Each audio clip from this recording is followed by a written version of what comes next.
Hello friends, मैं नितेश राठौड़ स्वागत करता हूं आपका आपके अपने यूट्यूब चैनल मार्क्स 99 में। अपन पीरियोडिक टेबल पढ़ रहे थे। लास्ट लेक्चर में अपन ने वैलेंस इलेक्ट्रॉन होता है उसके बारे में चर्चा की थी। उसके बारे में पढ़ा था कि जो वैलेंस इलेक्ट्रॉन क्या होता है, सबसे बाहरी सेल में जो उपस्थित इलेक्ट्रॉन है वो होता है, उसको अपन क्या बोलते हैं, वैलेंस इलेक्ट्रॉन बोलते हैं। और वैलेंस इलेक्ट्रॉन किसी एक समूह में जितने भी तत्व उपस्थित हैं उन सब में क्या होगा, जो वैलेंस इलेक्ट्रॉन होंगे उनकी संख्या क्या होगी, समान होगी। उसके आगे की अपन चर्चा स्टार्ट करते हैं आज कि उसके आगे जो क्या क्या बातें थी मोज़ले साहब ने बताई थी। अपन किसकी पढ़ रहे हैं, मॉडर्न पीरियोडिक टेबल मोज़ले की पढ़ रहे हैं। हेनरी मोज़ले की जो पीरियोडिक टेबल है उसका अपन डिस्कशन कर रहे हैं। अपन ने वैलेंस इलेक्ट्रॉन तक डिस्कस कर लिया, उसके आगे अपन अब डिस्कस करते हैं, उसके आगे पढ़ते हैं।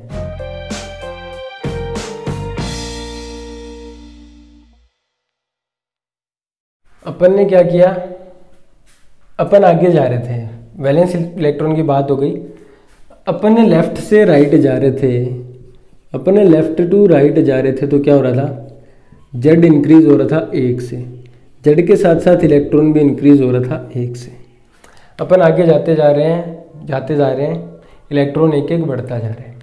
पीरियोडिक टेबल में 18 समूह हैं और 7 क्या हैं, काल हैं। 18 एलिमेंट तो एक, मान लो एलिमेंट आएंगे वापस क्या होंगे, उनकी प्रॉपर्टी सेम है, वो रिपीट होंगे।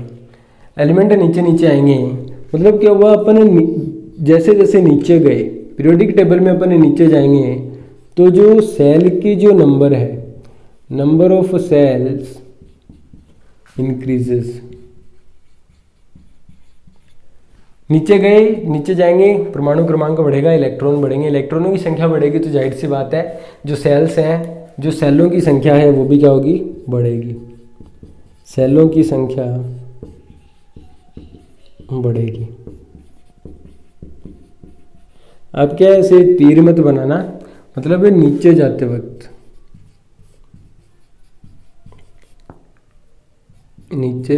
वक्त, सारणी में जा रहे हैं अपन नीचे, वैसे कोई सीढ़ियों से नीचे नहीं उतर रहे, सारणी में अपन क्या कर रहे हैं, ऊपर से नीचे जा रहे हैं, मतलब एक समूह में नीचे उतरते जा रहे हैं। हम नीचे उतरते जा रहे हैं तो सेल का जो नंबर है, जो सेलों की संख्या है वो क्या हो रही है, बढ़ती जा रही है। एक तो ये बात।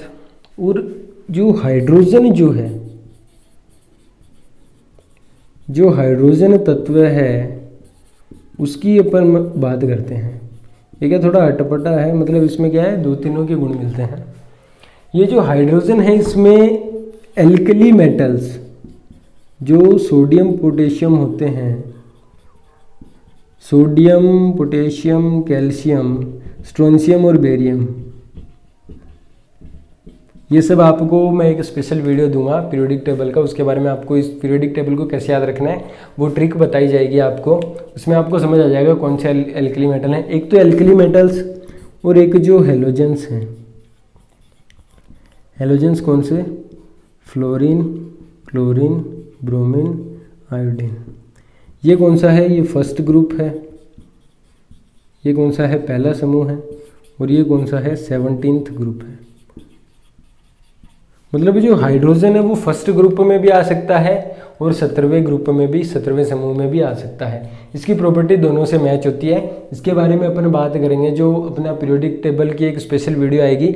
एलिमेंट्स आपको बताए जाएंगे, कहाँ कौन सा एलिमेंट होता है, कितना उसका परमाणु क्रमांक है, उसकी कौन सी कॉन्फ़िगरेशन होती है, मतलब इलेक्ट्रॉनों की जो सेलों की संख्या होती है वो कैसे होती है, वो अपन स्पेशल वीडियो में बात करेंगे। फिलहाल आपको याद रखना है कि जो हाइड्रोजन है वो पहले समूह में भी आ सकता है और 17 नंबर समूह में भी आ सकता है। सारणी में अपन नीचे जा रहे थे तो सेलों की संख्या क्या हो रही है, बढ़ रही है। जो सेकंड पीरियड जो है, जो दूसरा काल है, उसकी बात करते हैं।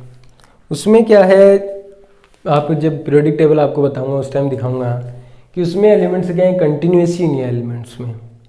उसमें कंटिन्यूसी नहीं है, मतलब इलेक्ट्रॉन्स 1 by 1 इंक्रीज नहीं हो रहे, उसमें इलेक्ट्रॉन्स में एक गैप आता है, उसकी अपन बात करेंगे। मतलब उसमें क्या है, वैलेंस इलेक्ट्रॉन की संख्या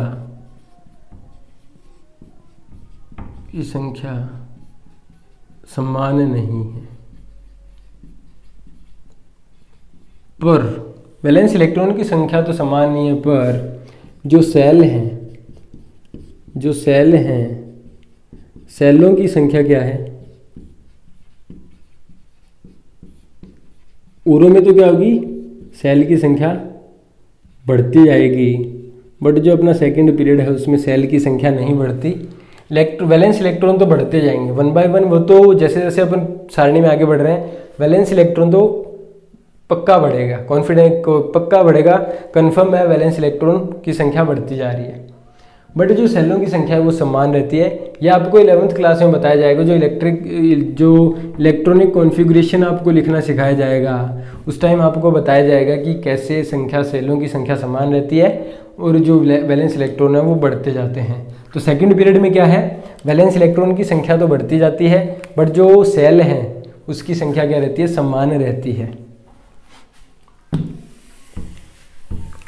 अपन लेफ्ट से राइट जा रहे हैं तो वैलेंस इलेक्ट्रॉन एटॉमिक नंबर बढ़ रहा है, परमाणु क्रमांक 1 से बढ़ते जा रहा है। उसमें क्या हो रहा है, परमाणु क्रमांक का किसके संबंध बताया मैंने आपको, प्रोटॉन से।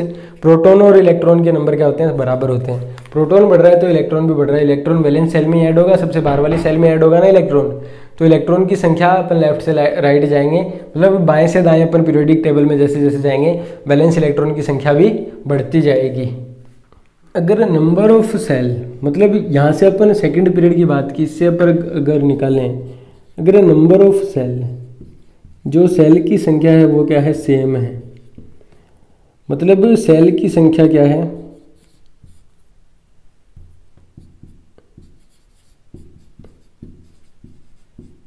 क्या समान है, सेल की संख्या समान है तो वो क्या होंगे, occupied in same period. Cell की संख्या समान है तो वो क्या होंगे, एक ही पीरियड में आएंगे, मतलब एक ही काल में रहेंगे। ये सिर्फ होता किसमें है, सेकंड पीरियड में होता है। वो क्या होंगे, जितने भी एलिमेंट्स हैं उनके जो नंबर ऑफ सेल क्या है, समान है, वो सब एक ही पीरियड में रहेंगे। अगर किसी के नंबर ऑफ सेल समान एलिमेंट्स के, वो सब क्या होंगे, एक ही काल के होंगे, एक ही पीरियड के होंगे। बट ऐसा होता किसमें है, सिर्फ सेकंड पीरियड में होता है, दूसरे काल में होता है। अपन क्या करें, पीरियड कितने बताए मैंने आपको, 7 पीरियड बताए। 7 क्या बताए, पीरियड बताए, काल बताए। अब इन कालों में कितने इलेक्ट्रॉन उपस्थित हैं, प्रत्येक काल में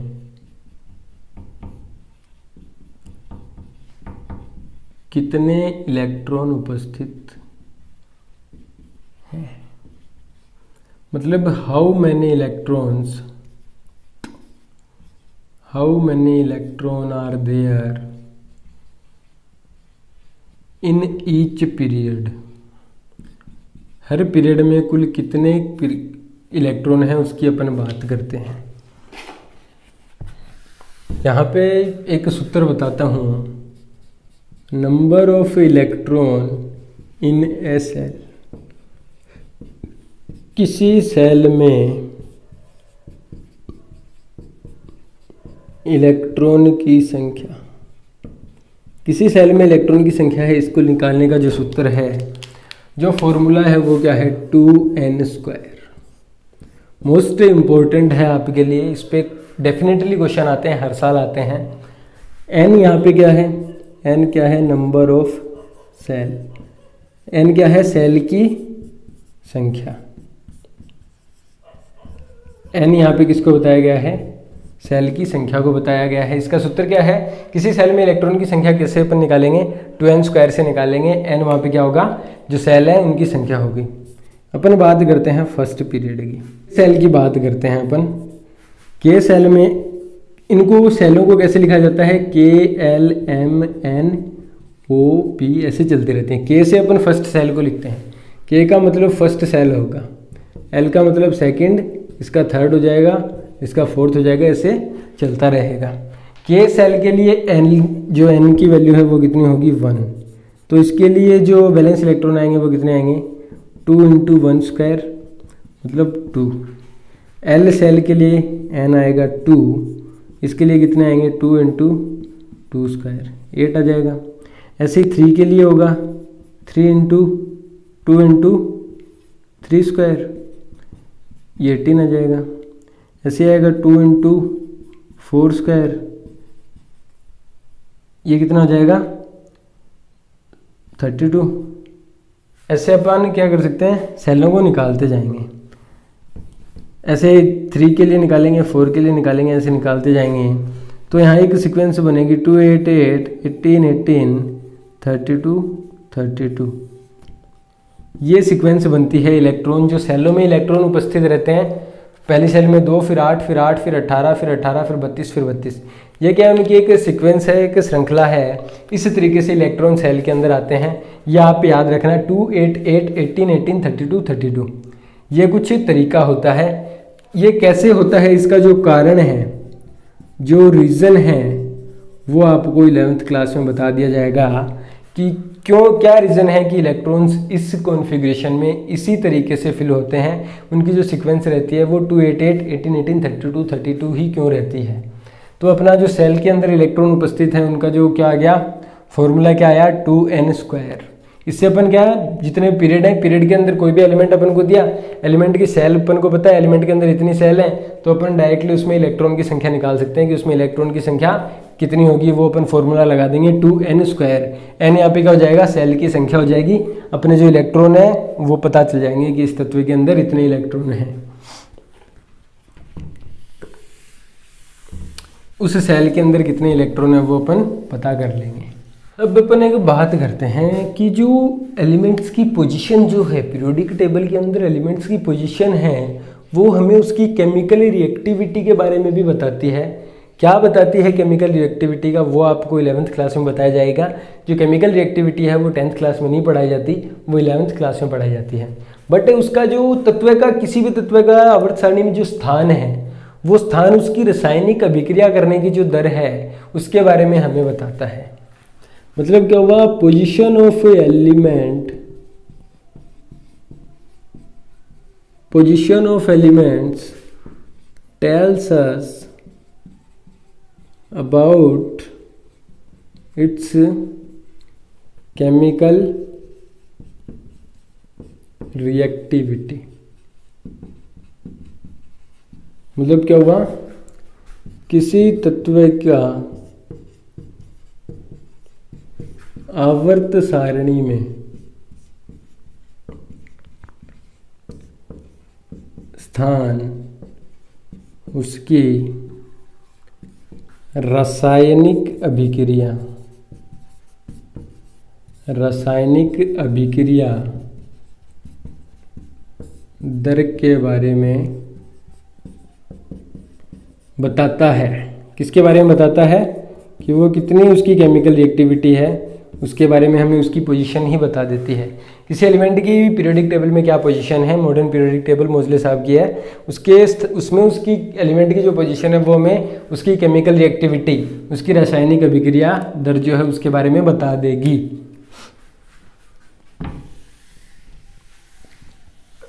वैलेंस इलेक्ट्रॉन जो है,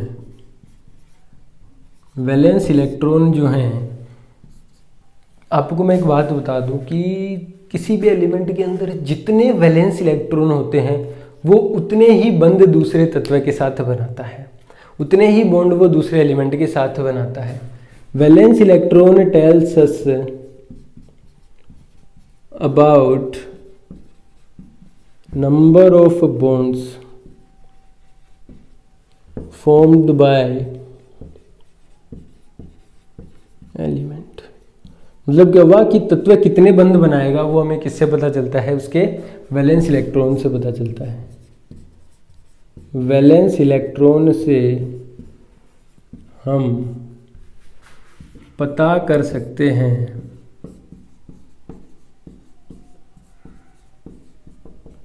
कि हमारा तत्व कितने बंध बनाएगा, कितने बंध बना सकता है, कितने बंध बना सकता है वो अपन किससे पता कर सकते हैं, जो अपना एलिमेंट है उसके अंदर वैलेंस इलेक्ट्रॉन है उससे अपन इसको डायरेक्टली पता कर सकते हैं कि जो हमारा जो भी एलिमेंट है वो कितने बॉन्ड बना सकता है दूसरे एलिमेंट्स के साथ।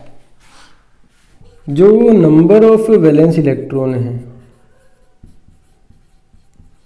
नंबर ऑफ वैलेंस इलेक्ट्रॉन मतलब वैलेंस इलेक्ट्रॉन की जो संख्या है, इसको अपन क्या बोलते हैं, वैलेंसी बोलते हैं। इसका आप हिंदी नाम देख लेना। किसी भी वैलेंस एलिमेंट में कितने वैलेंस इलेक्ट्रॉन हैं उसको अपन क्या बोलते हैं, उस एलिमेंट की वैलेंसी बोलते हैं। इसका हिंदी नाम आप एक बार देख लेना बुक में कि हिंदी नाम क्या है इसका। वैलेंस इलेक्ट्रॉन की संख्या को क्या बोला जाता है, उस एलिमेंट की वैलेंसी बोला जाता है।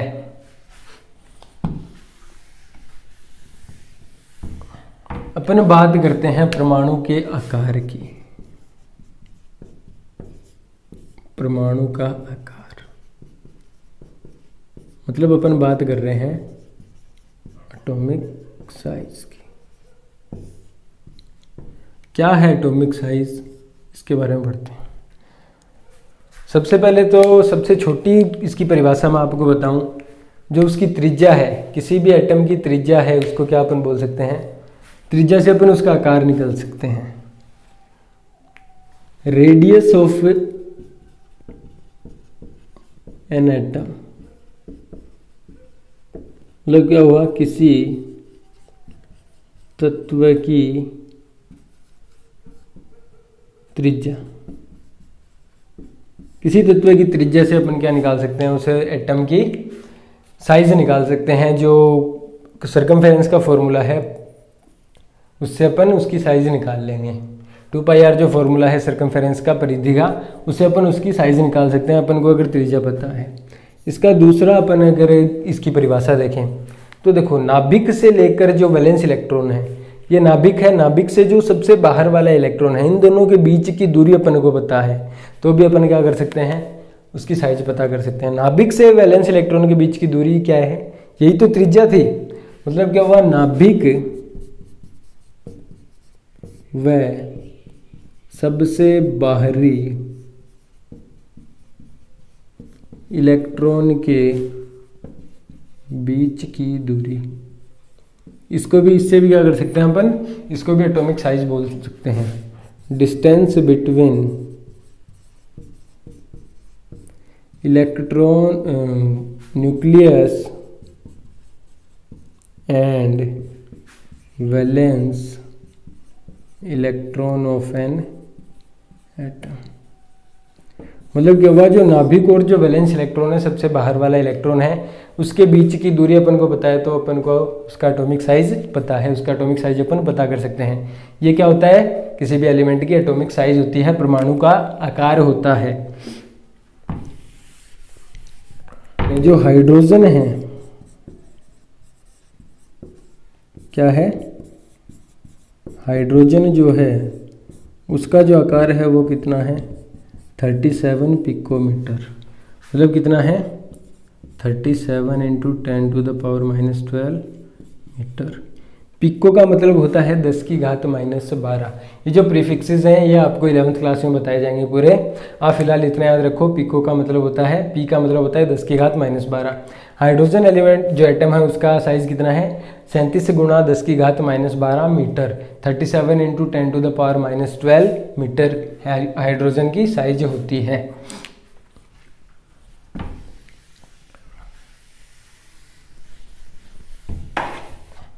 अपन क्या कर रहे हैं, लेफ्ट से राइट जा रहे हैं। अपन क्या कर रहे हैं, बाएं से दाएं तरफ जा रहे हैं। अपन आवर्त सारणी में बाएं से दाएं जा रहे हैं तो जो परमाणु का आकार है वो क्या होता है, घटता है। परमाणु का आकार घटता है। Size of atom decreases. अपन किस आवर्त सारणी में बाएं से दाएं तरफ जाएंगे तो परमाणु का जो आकार है, साइज है, वो क्या होगा, डिक्रीज होगा, घटेगा। ये घटता क्यों है, एक न्यूक्लियर चार्ज, एक क्या होती है, एक फैक्टर होता है न्यूक्लियर चार्ज, आपको 11th क्लास में बताया जाएगा। अपने जैसे जैसे क्या करेंगे, पीरियड में आगे बढ़ेंगे, लेफ्ट से राइट अपन जाएंगे तो न्यूक्लियर चार्ज की कैपेसिटी बढ़ती जाती है। न्यूक्लियर चार्ज की कैपेसिटी बढ़ेगी उसकी इलेक्ट्रॉन को अपनी तरफ आकर्षित करने की। न्यूक्लियर चार्ज, न्यूक्लियर मतलब न्यूक्लियस, न्यूक्लियस का एक चार्ज होता है, इफेक्टिव न्यूक्लियर चार्ज होता है, उसकी क्या इलेक्ट्रॉन को जो अपने पास खींचता है, जैसे जैसे अपन पीरियड में आगे बढ़े बाएं से दाएं, न्यूक्लियर चार्ज बढ़ता जाएगा, मतलब उसका इफेक्टिव न्यूक्लियर चार्ज बढ़ रहा है, उसको इलेक्ट्रॉन की अपनी तरफ खींचने की शक्ति बढ़ रही है। इलेक्ट्रॉन को अपनी तरफ खींचेगा तो सेल क्या होगी, छोटी होगी, त्रिज्या क्या होगी, छोटी होगी, त्रिज्या छोटी होगी तो उसका साइज क्या होगा, छोटा होता जाएगा। मतलब क्या होगा, बाएं से दाएं अपन गए तो जो अपना एटम है उसकी साइज क्या होगी, छोटी होगी। अब अपन जा रहे हैं ऊपर से नीचे, अप टू डाउन, ऊपर से नीचे। ये अपन किस में जाएंगे, पीरियड में। बाएं से दाएं किस में जाते हैं अपन, काल में जाते हैं ना। और ये किस में जाते हैं अपन, ग्रुप में जाते हैं, समूह में। ऊपर से नीचे अपन समूह में जाएंगे तो परमाणु का जो आकार है वो बढ़ता है। अपन ऊपर से नीचे गए तो क्या होगा, परमाणु का आकार बढ़ता है। Size of atom increases. Size क्या होता है, अपन ऊपर से नीचे जाएंगे, जो एटम है उसका साइज इंक्रीज होगा। अपन क्या कर रहे हैं, समूह में ऊपर से नीचे आते जा रहे हैं। ऊपर से नीचे आ रहे हैं तो इलेक्ट्रॉन बढ़ रहे हैं, इलेक्ट्रॉनों की संख्या बढ़ रही है। इलेक्ट्रॉन की संख्या 2, 8, 8, 18, 18, 32, 32 के रेशियो में बढ़ती है, उस सीक्वेंस में बढ़ती है। इलेक्ट्रॉनों की संख्या बढ़ रही है, साथ साथ क्या हो रहा है, अपन नीचे आते जा रहे हैं तो जो सेल हैं उनकी भी संख्या बढ़ती जाती है। अभी ये कोई एलिमेंट है, एक तो ये सेल है, एक ये सेल है, एक ये सेल है। सबसे बड़ी जो त्रिज्या होगी वो क्या होगी, बाहर वाली की होगी। सबसे बड़ी त्रिज्या 3 नंबर वाले की होगी, सबसे छोटी त्रिज्या 1 नंबर वाले की होगी। जैसे जैसे अपन ऊपर से नीचे आएंगे सेलों की संख्या बढ़ रही है। ऊपर से नीचे आए, सेल की संख्या बढ़ी मतलब रेडियस बढ़ेगा, त्रिज्या बढ़ेगी। त्रिज्या बढ़ेगी तो क्या होगा, परमाणु का आकार भी बढ़ेगा। तो क्या हुआ, अपने लेफ्ट से राइट गए, बाएं से दाएं गए। न्यूक्लियर चार्ज के कारण इलेक्ट्रॉन एक्सेप्टिंग टेंडेंसी बढ़ी, इलेक्ट्रॉन को अपनी तरफ अट्रैक्ट करने की टेंडेंसी बढ़ेगी, पावर बढ़ेगी। उससे क्या होगा, एटम का साइज छोटा होता जाएगा। लेफ्ट से राइट गए, छोटा हो गया। ऊपर से नीचे आए, ऊपर से नीचे किस में आएंगे, समूह में आएंगे। ऊपर से नीचे आए तो क्या होगा, सेलों की संख्या बढ़ेगी। सेल की संख्या बढ़ेगी तो त्रिज्या बढ़ेगी, परमाणु की त्रिज्या बढ़ेगी तो क्या होगा, उसका साइज भी बढ़ेगा। त्रिज्या बढ़ी तो साइज बढ़ा, रेडियस इंक्रीज होगी तो उसका साइज भी इंक्रीज होगा। ये क्या होता है, ग्रुप में होता है, अपन ऊपर से नीचे आते हैं तब। तो ये कुछ परमाणु के जो आकार है उसके बारे में बातें थी। लेफ्ट से राइट जाएंगे तो घटेगा, ऊपर से नीचे आएंगे तो बढ़ेगा।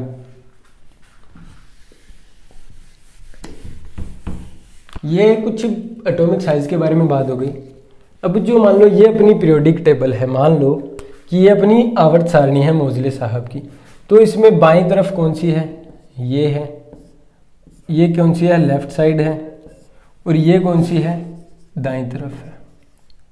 ये कौन सी है, राइट साइड है। ये बाईं तरफ है, ये दाईं तरफ है। तो जो इलेक्ट्रॉन्स होते हैं, जो एटम्स होते हैं, जो लेफ्ट साइड होते हैं वो क्या होते हैं, मेटल्स होते हैं। धातुएं किस साइड होती हैं, बाईं तरफ होती हैं। और दाईं तरफ क्या होती हैं, नॉन मेटल्स होते हैं। जो अधातुएं जो हैं वो किस साइड होती हैं, दाईं तरफ होती हैं। मतलब आवर्त सारणी में लेफ्ट साइड में क्या होगा, आवर्त सारणी में लेफ्ट साइड में तो होंगे मेटल और राइट साइड में होंगे नॉन मेटल।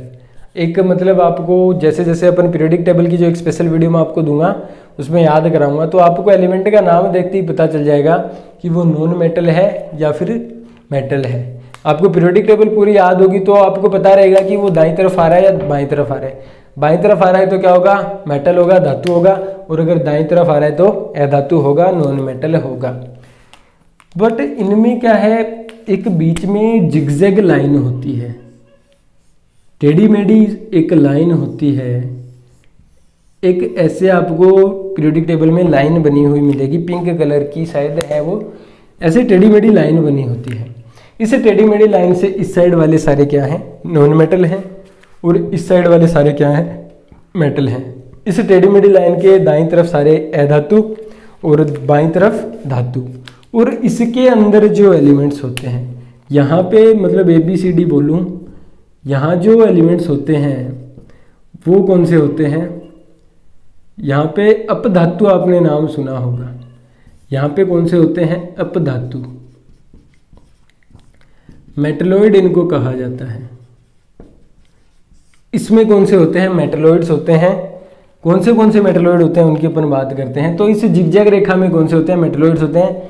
मेटलोइड्स किसको, मेटल और नॉन मेटल को सेपरेट कौन करता है, मेटलोइड करता है, अपधातु करता है।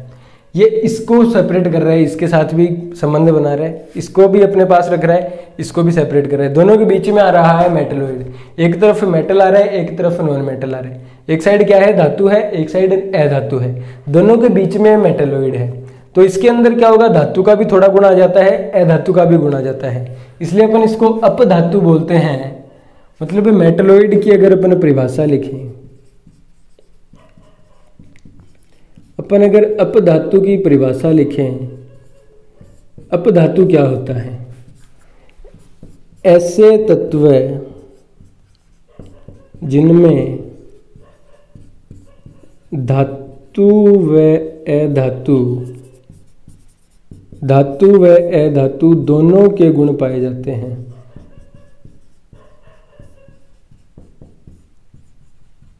मतलब ऐसे तत्व जिनमें धातु और अधातु दोनों के गुण पाए जाते हैं, उनको क्या बोला जाता है, नॉन मेटलोइड बोला जाता है, अपधातु बोला जाता है। एलिमेंट्स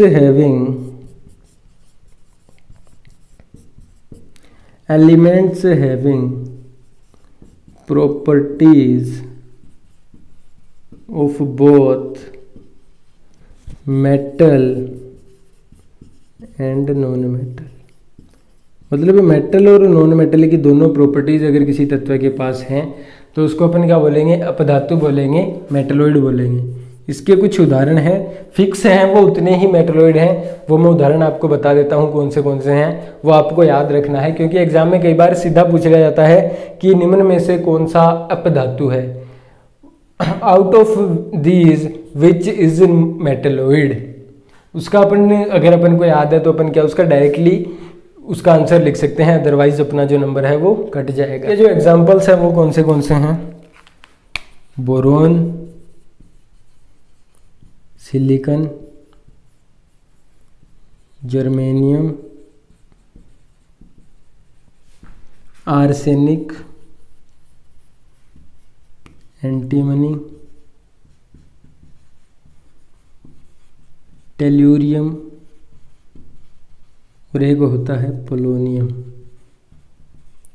आपको जब आवर्त सारणी के जो सारे एलिमेंट्स का नाम बताऊंगा उनको याद रखने की ट्रिक भी बताऊंगा, उस टाइम आपको पता चल जाएगा कि क्या क्या कौन से एलिमेंट्स होते हैं। ये सारे क्या हैं, अपधातु हैं, एलिमेंट्स हैं, जो मेटलोइड्स हैं, अपधातु हैं। सबसे पहले क्या आया, बोरोन, उसके बाद क्या आया, सिलिकॉन, फिर क्या आया, जर्मेनियम,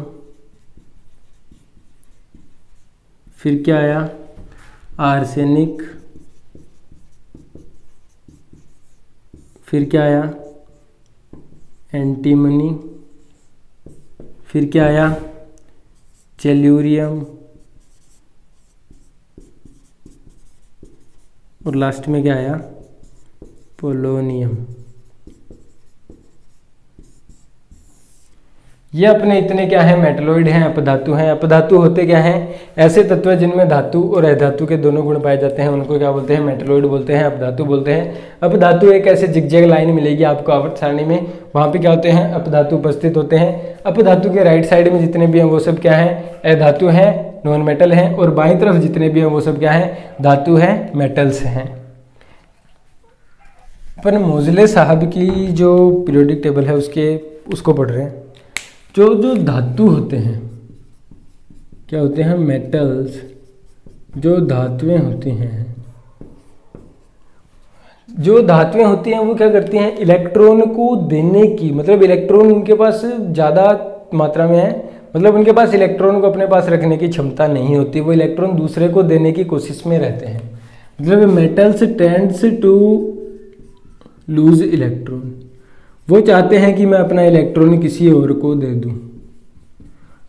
इलेक्ट्रॉन्स क्या होते हैं, टेंड्स टू लूज इलेक्ट्रॉन्स, मतलब क्या हुआ, जो धातुएं होती हैं वो इलेक्ट्रॉन एक इलेक्ट्रॉन अपने से निकालने की ताक में रहते हैं, कोशिश में रहते हैं।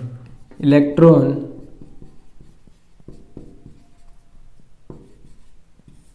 निकालने की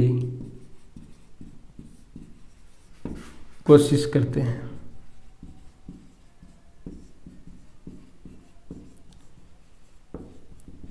इलेक्ट्रॉन निकालने की कोशिश करते हैं, मतलब इनके पास इलेक्ट्रॉन को रखने की क्षमता कम है, इनके पास सेल्स भी कम होते हैं, तो इनको क्या बोला जाता है, इनको इलेक्ट्रोपॉजिटिव बोला जाता है।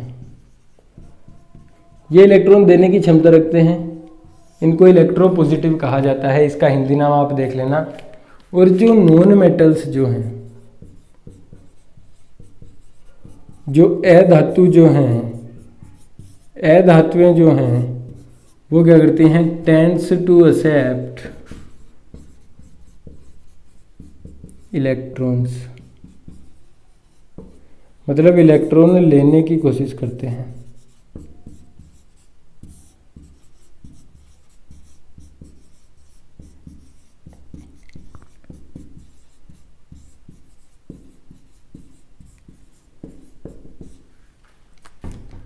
जो मेटल्स थे वो क्या कर रहे थे, इलेक्ट्रॉन देने की कोशिश कर रहे थे, और जो नॉन मेटल हैं, धातु हैं, वो इलेक्ट्रॉन लेने की कोशिश करते हैं। तो इनको क्या बोला जाता है, इनको इलेक्ट्रोनेगेटिव बोला जाता है। ये क्या होते हैं, इलेक्ट्रोनेगेटिव होते हैं, इसका भी आप हिंदी नाम देख लेना। मेटल्स क्या होते हैं, इलेक्ट्रोपॉजिटिव होते हैं, इलेक्ट्रॉन दूसरे को देने की उनकी टेंडेंसी होती है। नॉन मेटल्स क्या होते हैं, इलेक्ट्रोनेगेटिव होते हैं, वो इलेक्ट्रॉन एक्सेप्ट करने की उनकी टेंडेंसी ज़्यादा होती है। एक होता है effective nuclear charge. Effective nuclear charge है वो क्या करते हैं, पीरियड के अक्रॉस अपन जा रहे हैं, बाएं से दाएं जा रहे हैं, उसको इफेक्टिव न्यूक्लियर चार्ज बढ़ता है, ये मैंने आपको पहले ही बता दिया। उससे क्या होता है, साइज घटता जाता है, पीरियड में बाएं से दाएं जाते हैं, ये अपनी बात हो चुकी। अपन ऊपर से नीचे जा रहे हैं तो जो मेटेलिक करैक्टर होता है वो एलिमेंट्स का बढ़ता है। ऊपर से नीचे गए मेटेलिक करैक्टर बढ़ेगा, बाएं से दाएं जा रहे हैं तो घटेगा। ऊपर से नीचे जा रहे हैं मेटेलिक करैक्टर बढ़ रहा है। एक मैंने आपको पहले भी बताया था, वो बात अपन कर लेते हैं। जो ऑक्साइड्स होते हैं, ऑक्साइड्स ऑफ मेटल्स, मेटल्स के ऑक्साइड कैसे होते हैं, धातु के ऑक्साइड। धातु के ऑक्साइड कौन सी प्रणाली होती है इसकी, अपन ने मेटल नॉन मेटल में पढ़ा था, आपने याद नहीं किया, बेसिक नेचर के होते हैं, क्षारीय प्रणाली के होते हैं। और जो ऑक्साइड किसके हैं, नॉन मेटल के जो हैं, ऑक्साइड्स ऑफ नॉन मेटल, जो अधातु के ऑक्साइड हैं, जो अधातु के ऑक्साइड हैं वो किस प्रणाली के होते हैं, एसिडिक होते हैं, अम्लीय होते हैं। ये अपनी जब अपन ने धातु पढ़ा था उसमें अपना डिस्कशन हो गया था, इस बारे में अपन ने चर्चा की थी कि जो धातुओं के ऑक्साइड होते हैं वो क्या होते हैं, क्षारीय होते हैं, और जो अधातुओं के ऑक्साइड होते हैं वो क्या होते हैं, अम्लीय होते हैं। इन जनरल अपन बात कर रहे हैं, सारे नहीं होंगे, उसमें कुछ एक्सेप्शंस आएंगे, अपवाद आएंगे, वो भी अपन बाद में जब 11th क्लास में जाएंगे उसके बारे में डिस्कस करेंगे, कौन से अपवाद होते हैं।